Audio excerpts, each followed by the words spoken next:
Morning. Welcome back. Morning. Does anyone have anything they'd like to share or talk about from yesterday's practice of prajna parami? Wisdom.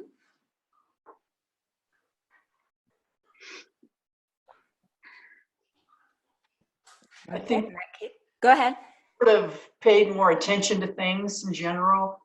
After listening to the class, I was sort of in a down mood because of a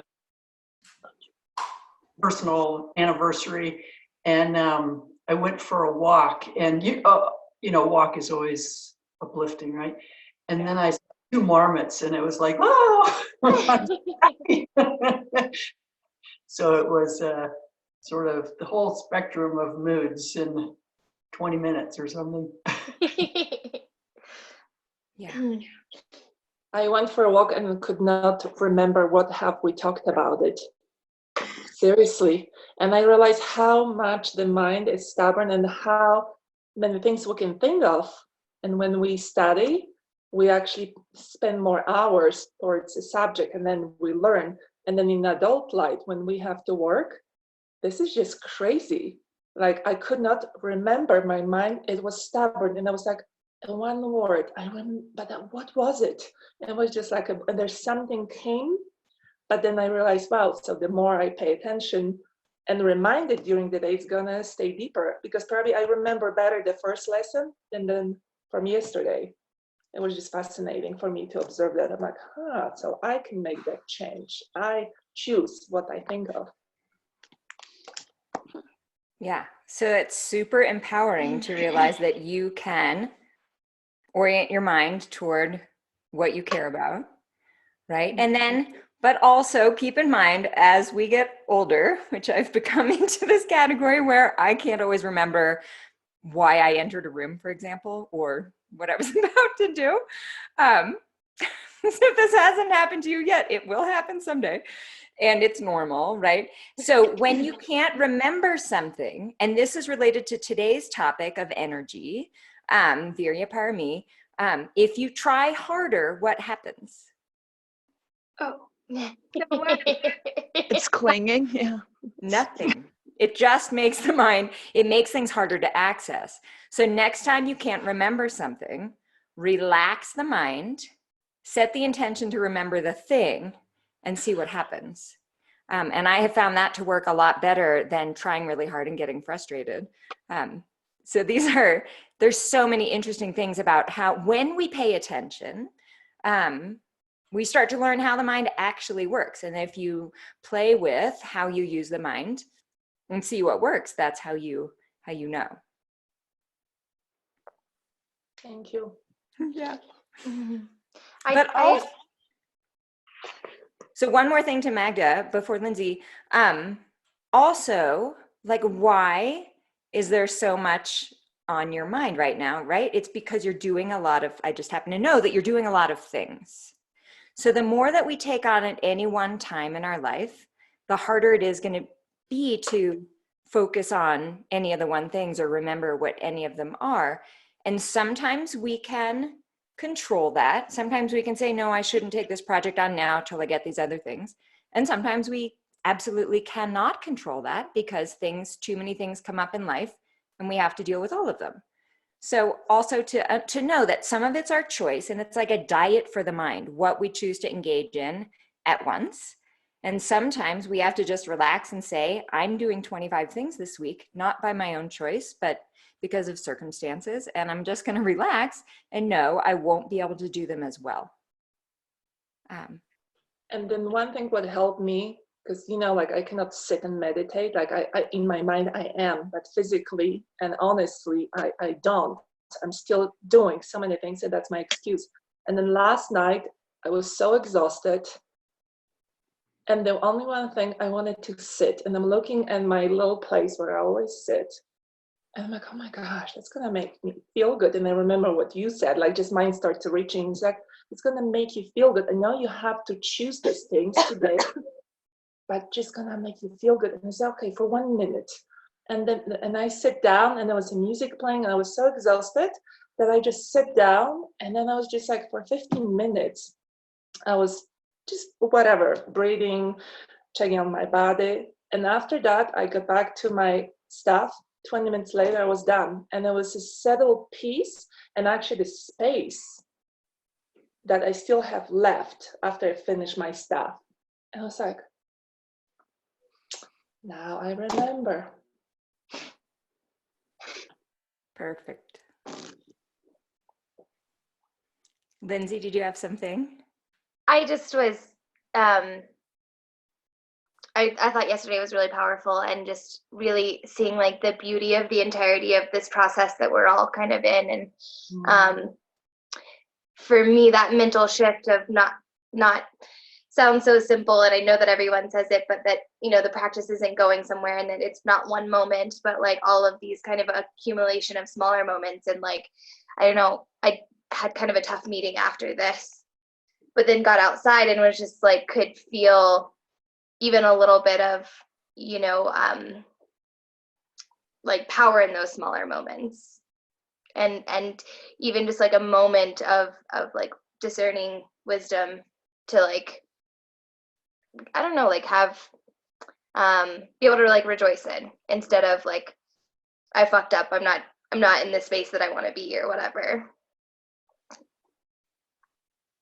It's so interesting that the mind wants to look back, right? And process the past over and over and over, or worry about the future over and over and over, instead of Robin just noticing the marmots, or you just, you know, being on the trail and having a moment of release. Like, Yeah. What's happening now Right. is a big, you know, a great way to feel more relaxed and to enjoy what's actually happening in life. Which doesn't mean we should never plan for the future or process something that happened in the past. Please do those too. But not all the time in an obsessive way, if we can. Okay, shall I mute everybody? Yeah.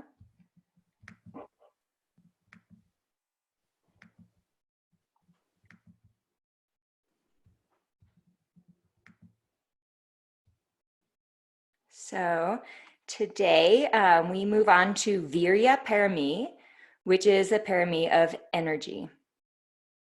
And those of you who know a little like yogic Sanskrit might recognize the root Vira, which means hero, like Virasana.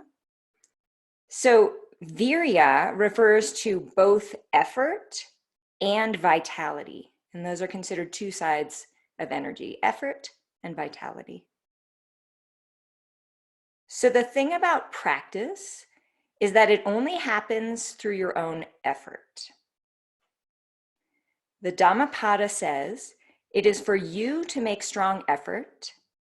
The Buddhas only tell you how. My first teacher used to say, if the Dalai Lama could wake you up by sticking his finger in your ear, he would. So the reason he's not doing that is he can't. Okay, it doesn't work that way. It has to be by our own effort. So how do we go about this effort? I'm not sure if you've heard this quote, but I heard it early in my Buddhist practice, and it really stuck with me. The Therigatha says, as if one's head were on fire, a practitioner should live mindfully. This does not mean, as I first took it to mean, to live frantically, okay? It just means we should pay attention because it's important, because this is how we make our life valuable. And if we don't do this, it will be hard to enjoy our life and to look back and have found our life meaningful. So being frantic just wastes energy and makes us exhausted. And so does trying too hard. Ajahn Susito explains that energy is what both allows and sustains any wise endeavor. But we don't want to use brute force.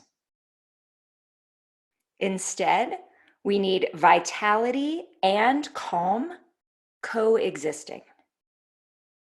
He says, like a candle flame that doesn't flicker.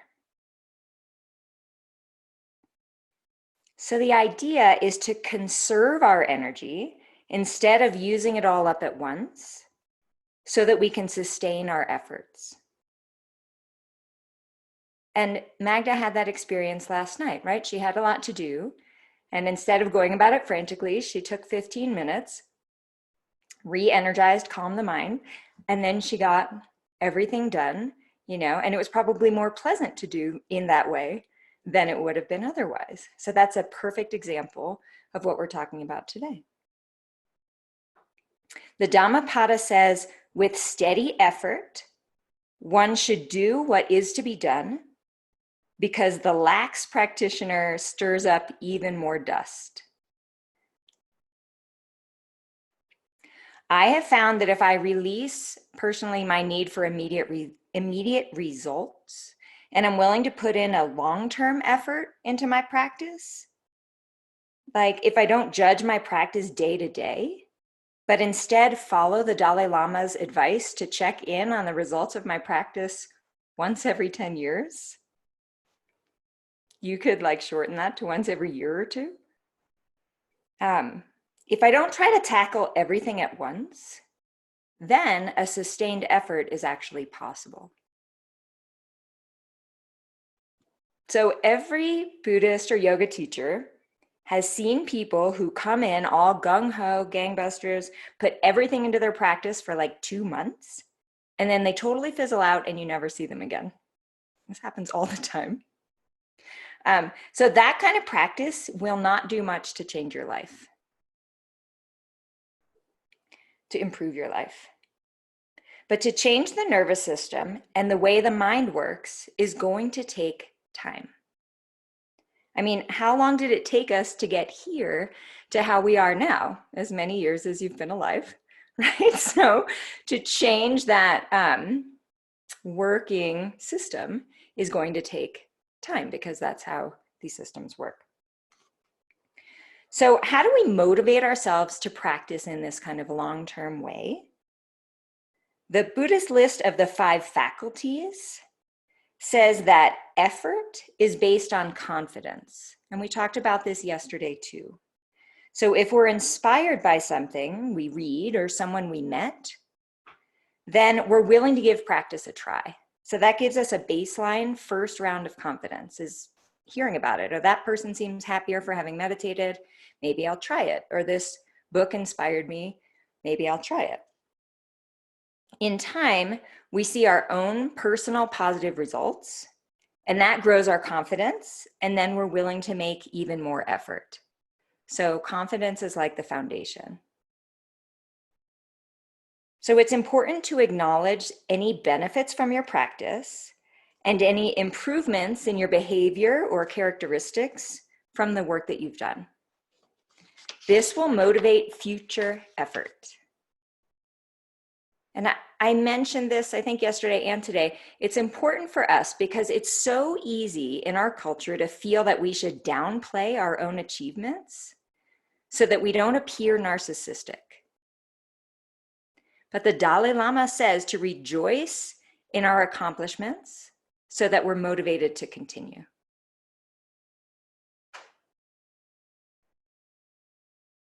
And by the way, narcissism is like self-centeredness, right? But rejoicing in your accomplishments is like self-respect, self-esteem, valuing ourselves. So it's a very different thing. It's not self-centeredness, it's just self-value.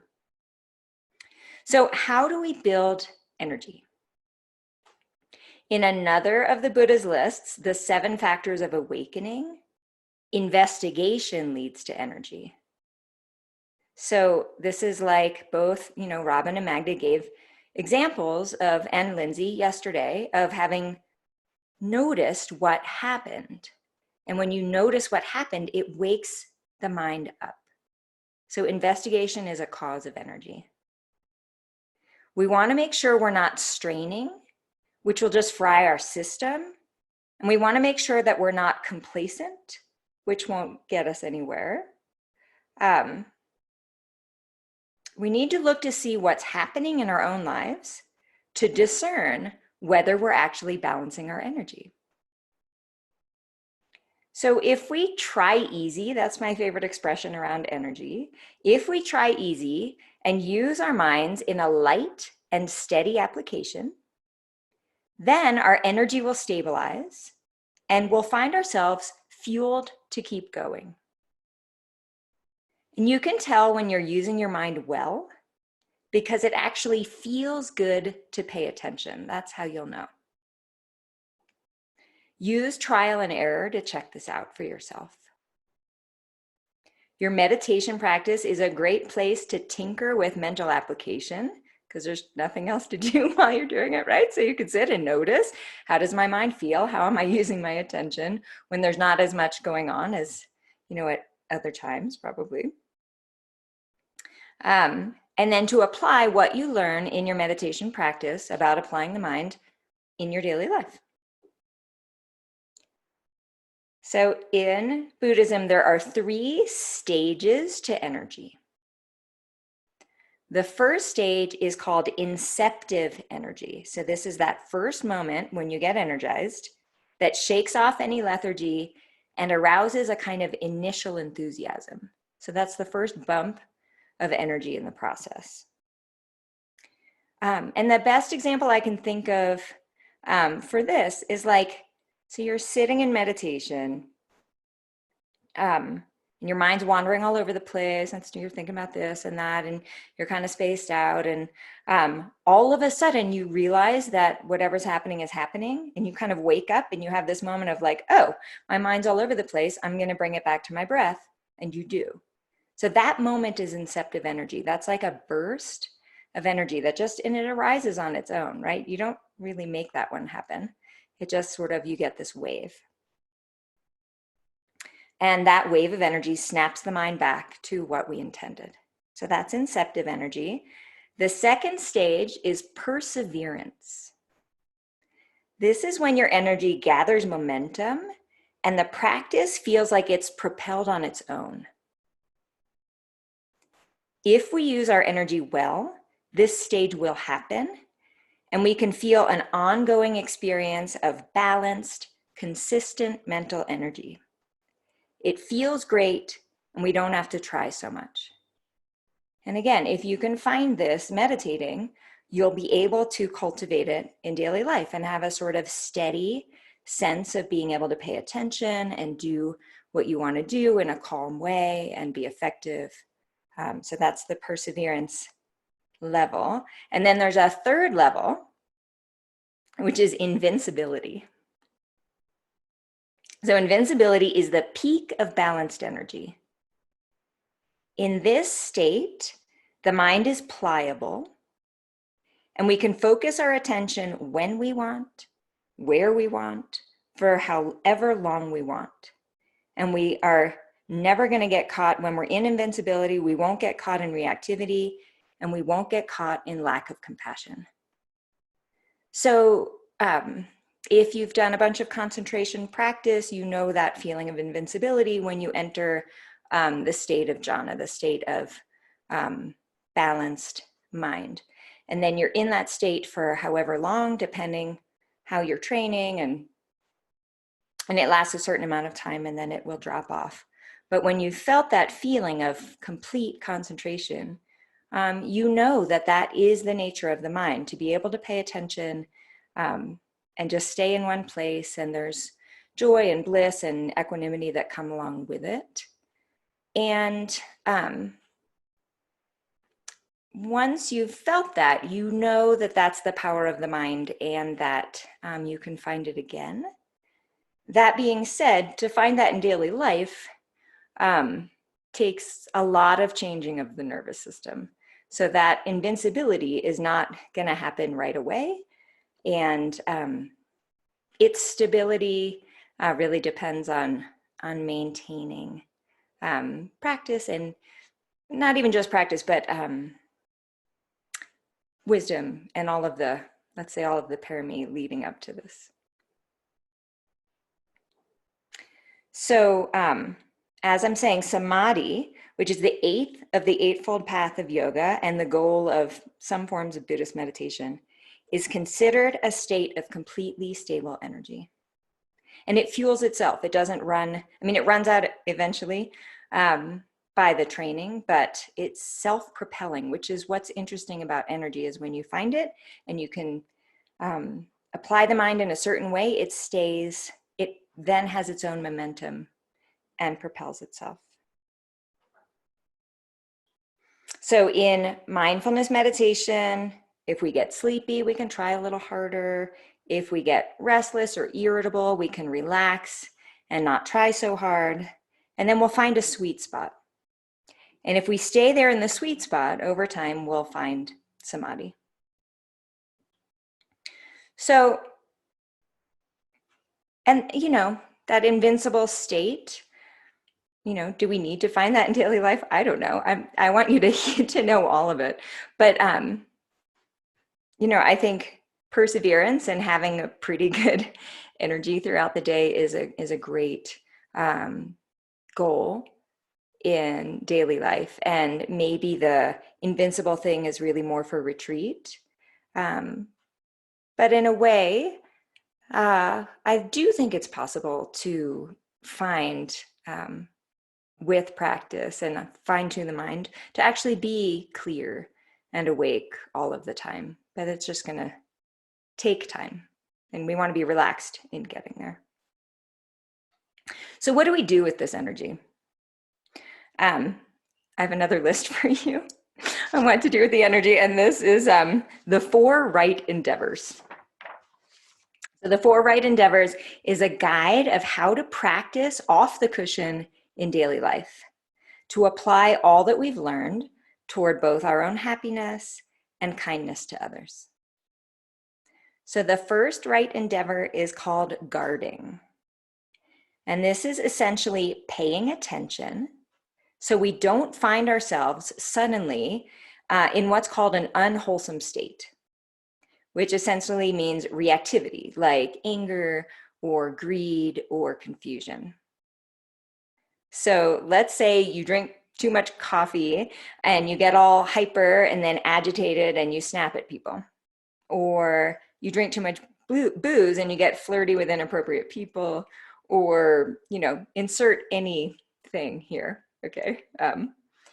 So you might pay attention to not put yourself in the trigger position to act in a way that you'll regret later. So you're about to have that 10th cup of coffee and you think, you know what, if I do this, I'm gonna get edgy and then I'm gonna get in conflict with so-and-so. So I just won't, you know, I might choose not to have it. So that's guarding, is making sort of decisions and paying attention, like being at the door and saying, I'm not gonna hopefully let myself get into one of these states where I'm gonna behave in a way that I'll regret. The second right endeavor is abandoning, which is maybe a little bit harder than guarding. But we talked about this yesterday a little too. This is letting go of an unwholesome state that we're already in. So you realized that you're super pissed off and nothing you're saying is going to be helpful. And in fact, you're about to say something just to hurt the other person because you're so worked up. And all of a sudden you become conscious that you're in this place.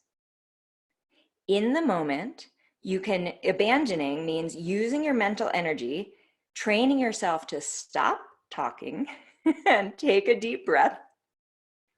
Maybe you apologize for what's already been said, if you've already gone there. And maybe you, I'm just giving examples, you go for a walk to release the excess energy, to get your body calm. This takes integrity. It's so easy to be in an unwholesome state and just run your habit pattern to the end and then deal with it later, right? But it's really powerful to actually, in the middle, abandon an unwholesome state. Stop, apologize, clean it up. It's much easier than cleaning the whole thing up later. And people really appreciate if you're even in the middle of being horrible, to stop and apologize. I find that that has incredible power actually in the moment. So that's the second right endeavor, abandoning. The third right endeavor is developing, which means to develop wholesome mental states. Let's say you know you're going to go to a family event and see that uncle who always makes you lose it about politics or religion or whatever is going to happen in this situation. Insert your own situation, someone you work with, who knows. So before you go to this family event, you do some practice. You practice some equanimity, you practice some loving kindness, you practice some forgiveness, or whatever constructive practice that you know that will put you in the best frame of mind to hopefully have the evening go as well as possible.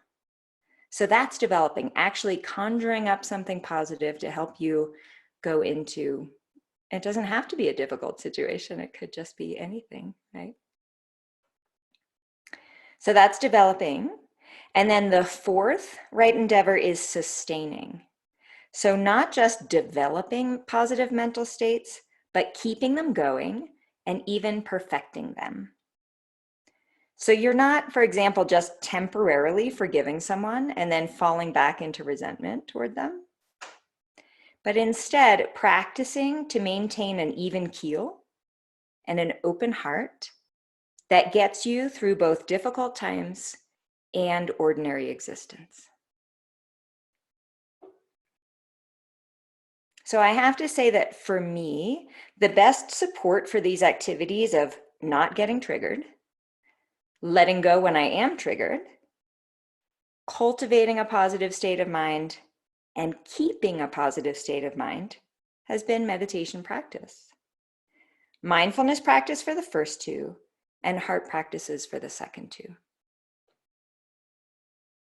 But it's not like we can just do our mindfulness practice in the morning for 20 minutes a day and then go about the rest of the day doing whatever and not paying attention. That's not going to change our minds, because think about 20 minutes a day versus however many minutes you're awake. It's not a big percentage. So I'll never forget the first time I heard Richard Freeman say that we should practice yoga 24 hours a day, 7 days a week. I was like, first I thought he was joking. At that time, I think I thought triangle pose was yoga. So,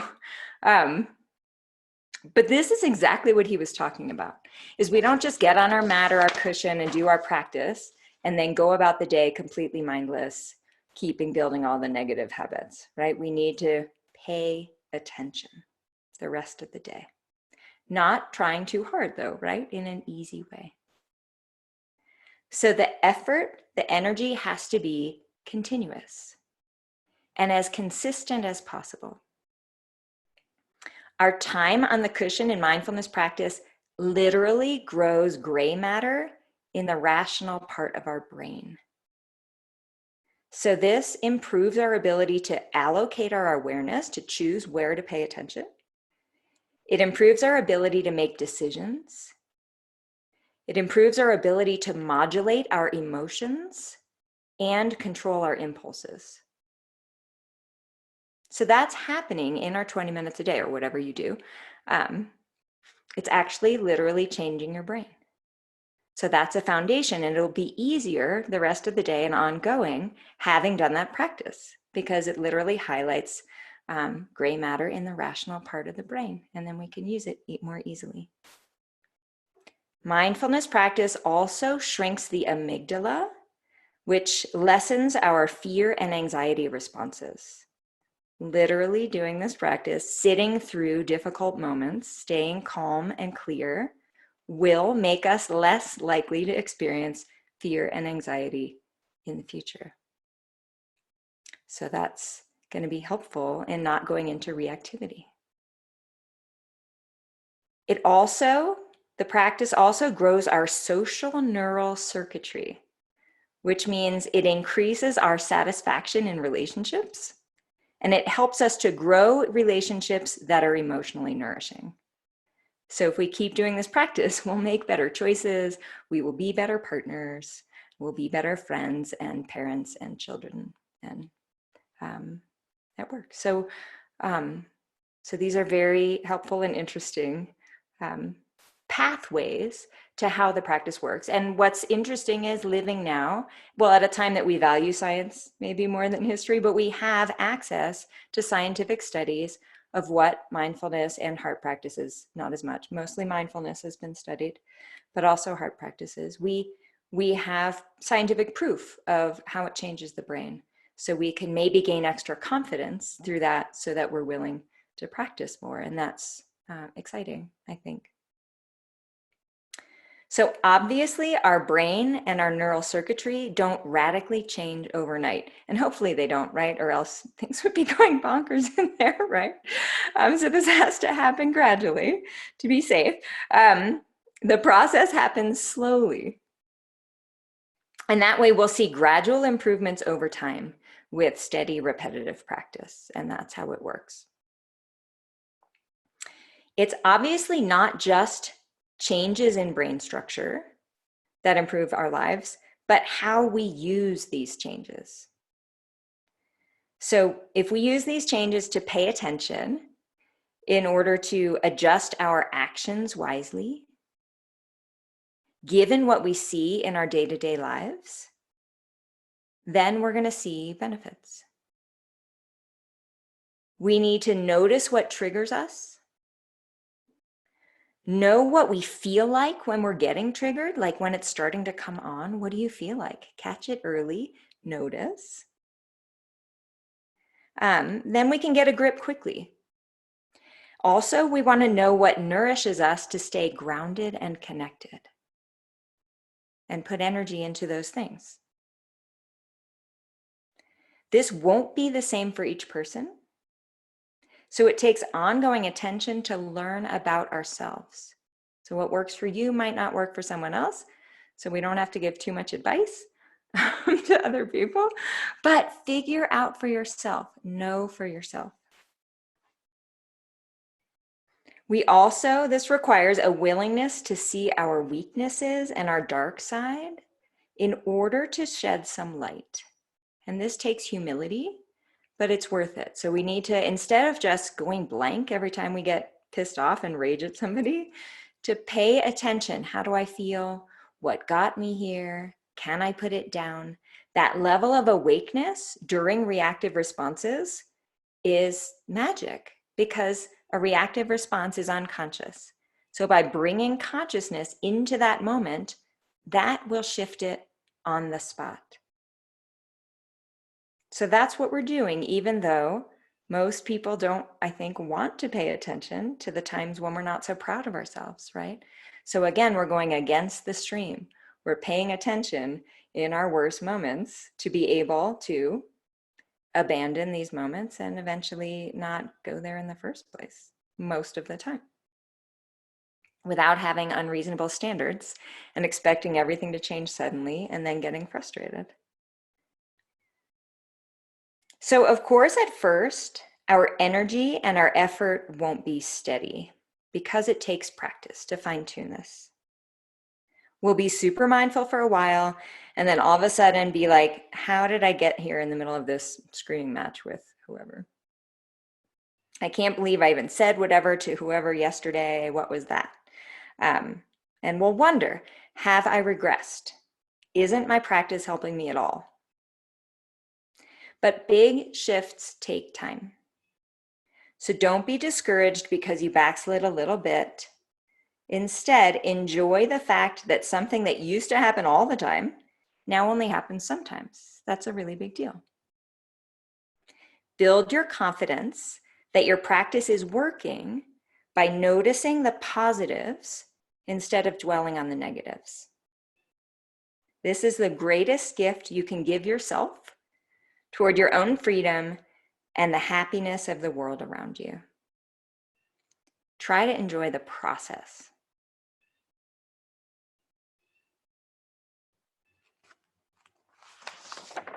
All right, let's do a little practice.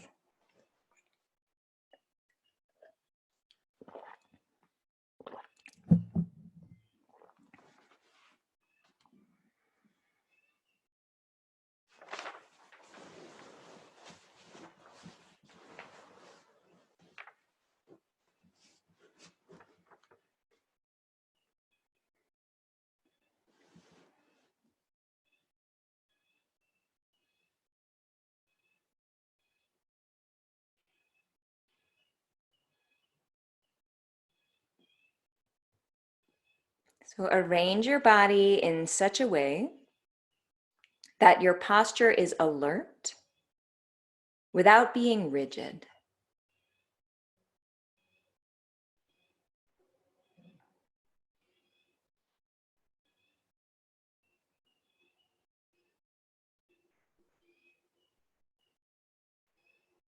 Find a gentle, natural lift through the spine that feels sustainable and not forced.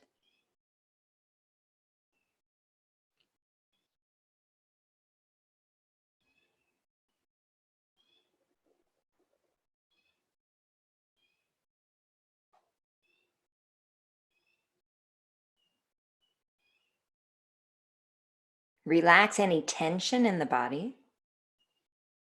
Tension will drain our energy.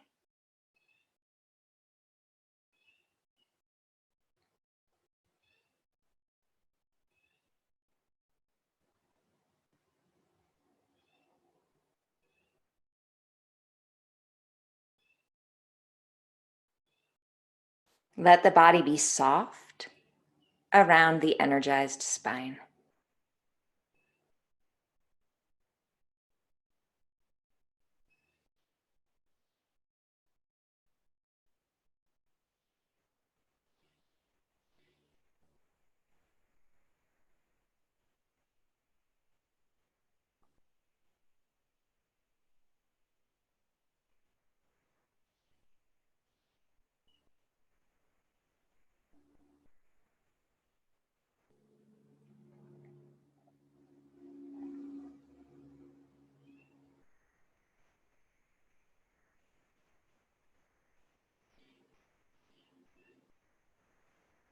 Put aside any goals for this session,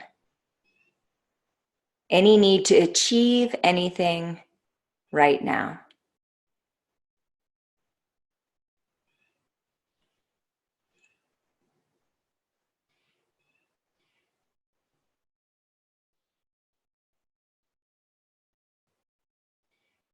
Instead, practice having a relaxed, open, and curious mind.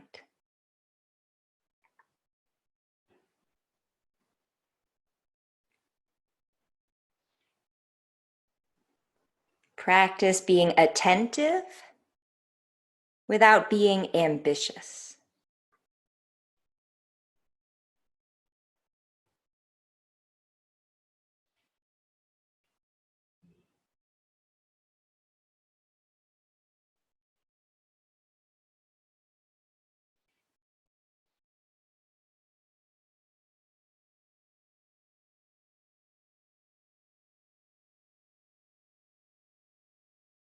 And now look to see, where in the body do you feel the most vitality?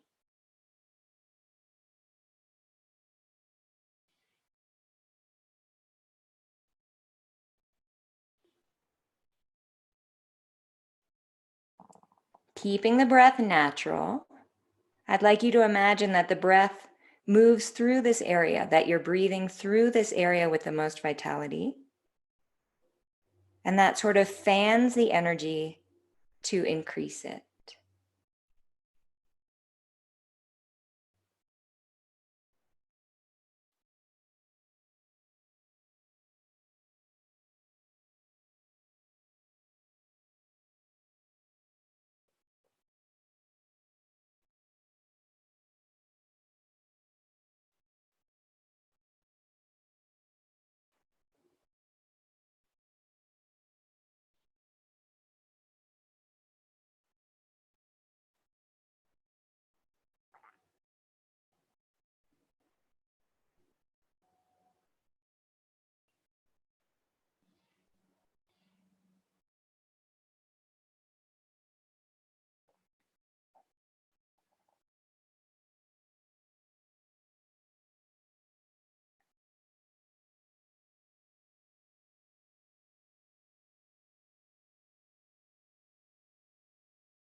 Now, for a bit, let's just focus on the experience of inhaling. So the breath is still natural breathing, but really notice the inhale, and then the exhale just happens. And then really paying attention, next inhale.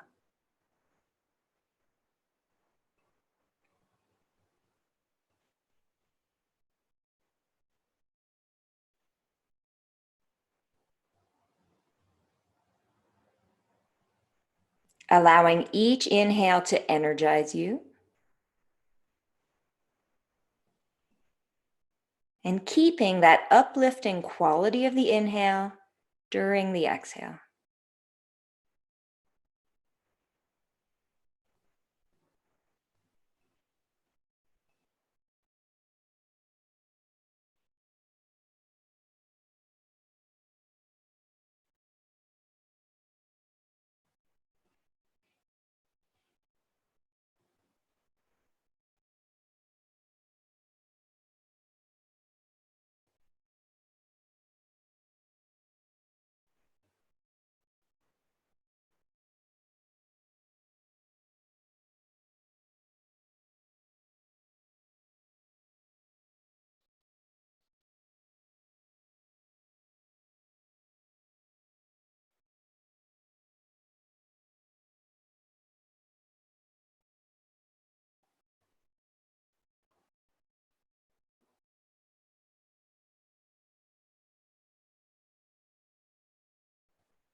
Now look at the body in a subtle way.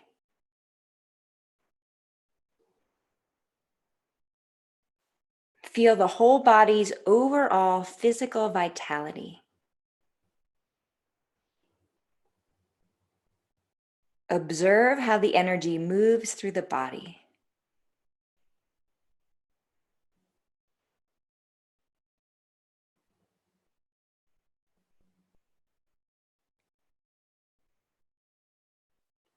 You may experience tingling,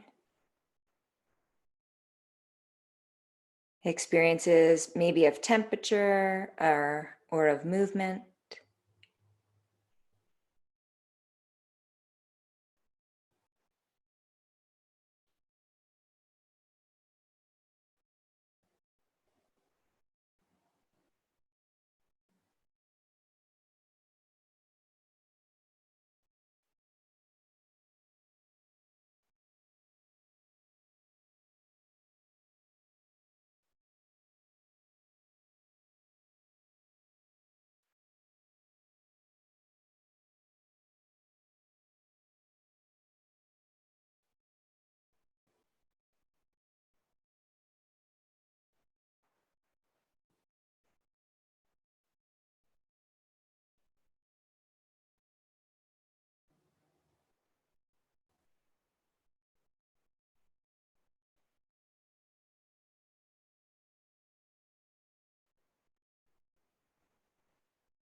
And now I'd like you to allow the breath to be like an internal massage.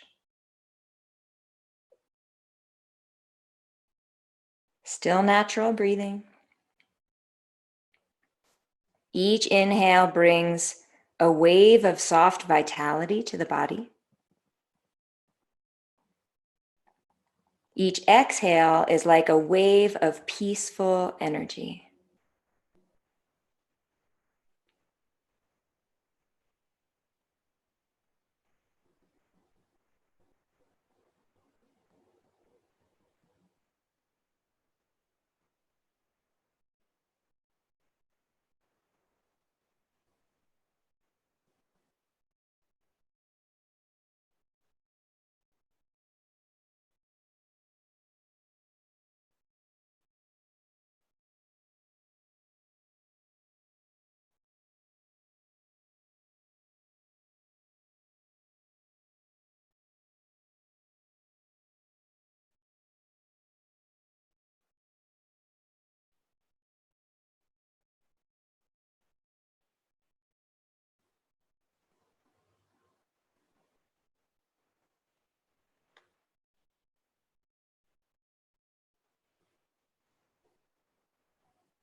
Notice any mental alertness that you might feel.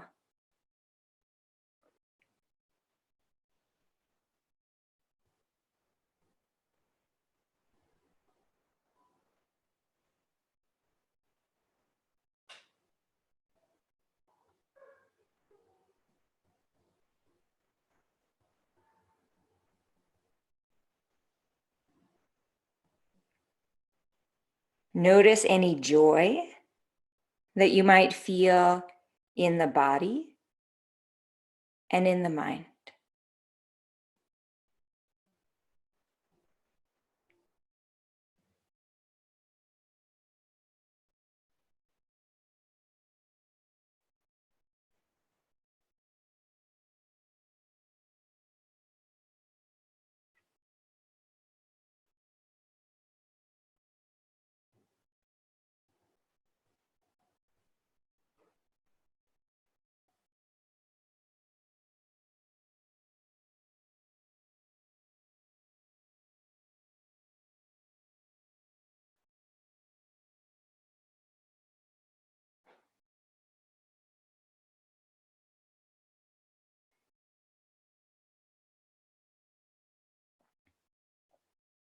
And then we'll slowly open our eyes.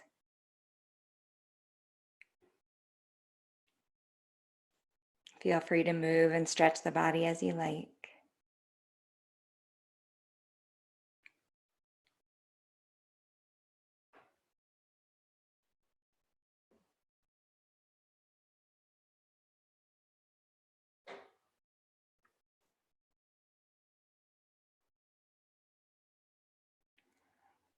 So engaging in formal practice changes the brain structure, the neural circuitry,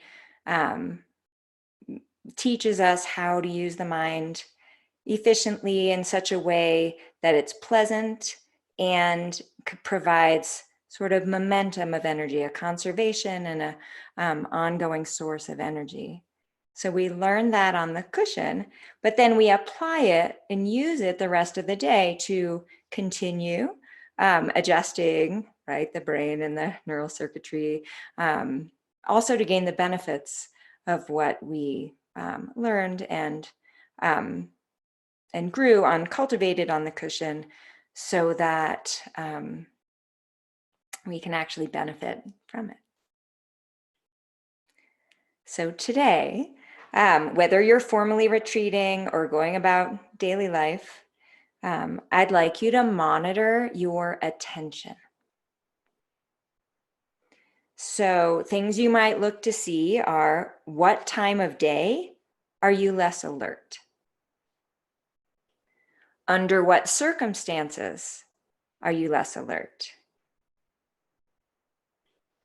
You know, if you don't eat consistently, is that when you space out? Or if you get too busy, is that when you lose the ability to pay attention? Or whatever it is, just look to see. Next question, when you get challenged, do you just space out to avoid dealing with something or feeling something? That's one way that one thing that might be happening. Another question, when do you go on autopilot? It's a tricky thing to learn because by paying attention, but it's a wonderful thing to learn. When do I go on autopilot and stop paying attention? Could be circumstances, could be time of day, could be when you get challenged. So look to see. And then what works for you to come back into engaged living? So maybe you already know, maybe you need to play with it, try different things to know, what can I do to improve my engagement in my own daily life?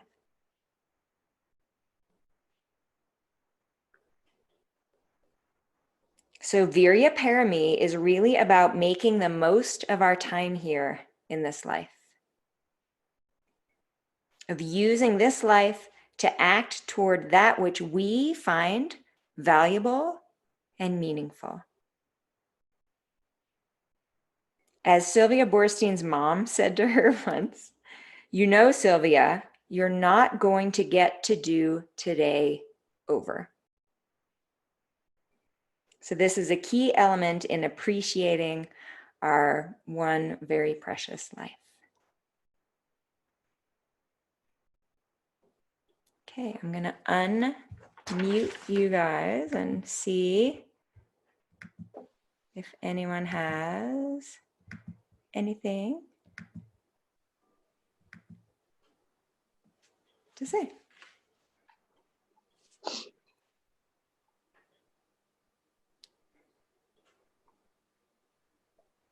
Comments, thoughts? Sometimes when people say you don't get to do this day over, it makes me think, then I want to jam it full of stuff. There's a lot to do then.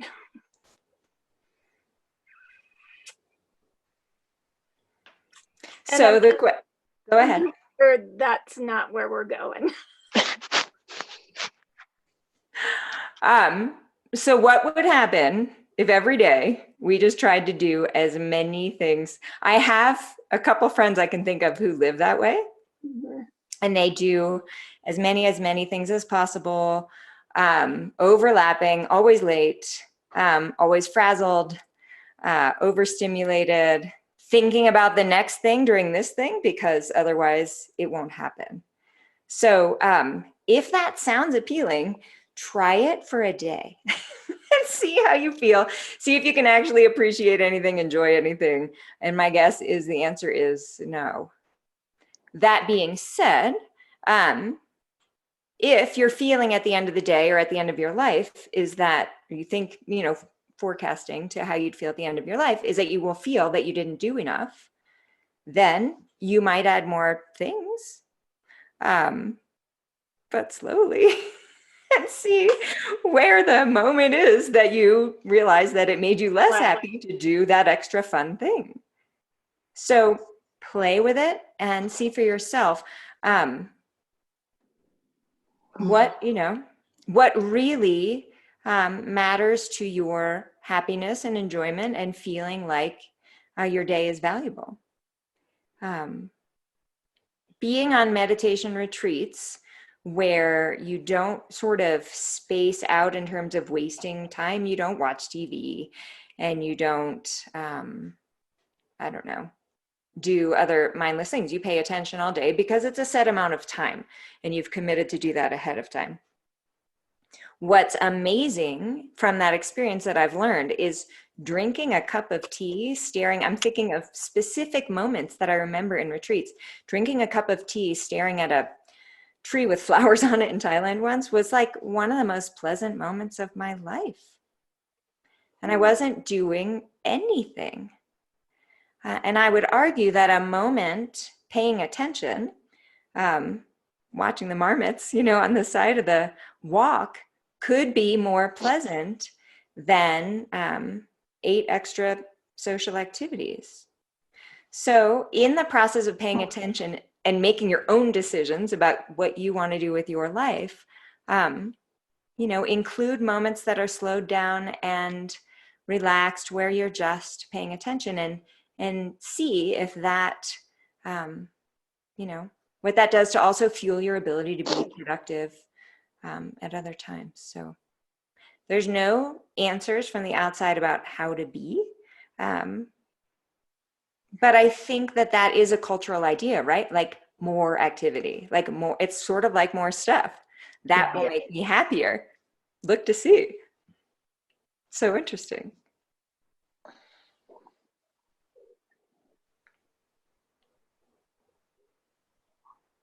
One thing I was thinking of, Karen, when you were talking about the 4 right endeavors, was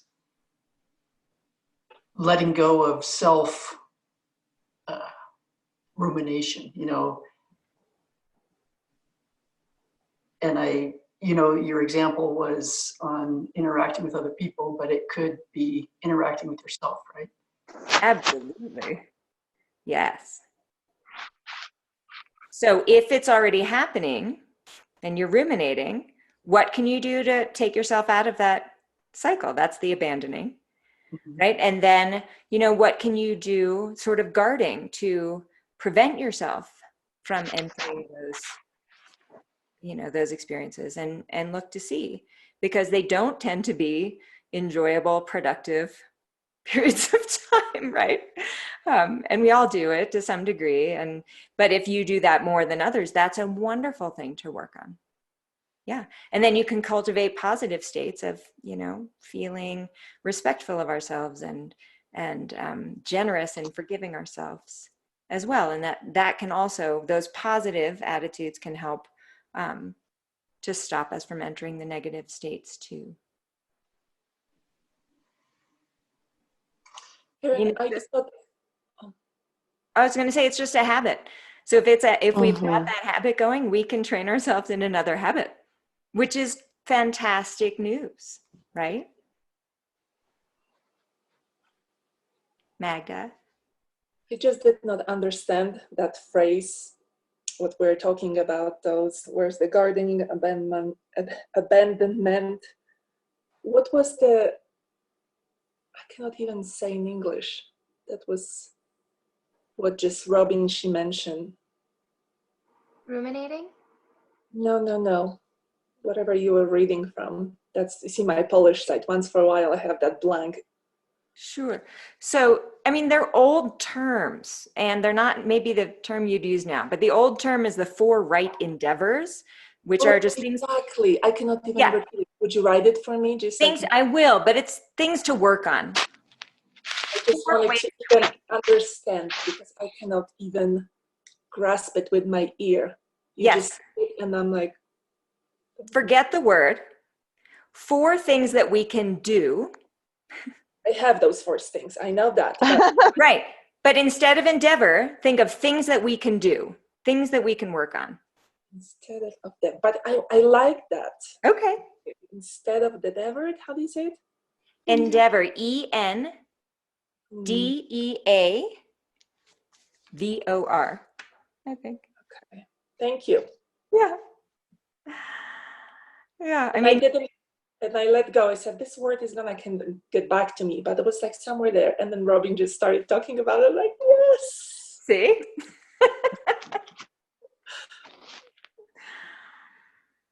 Anything else?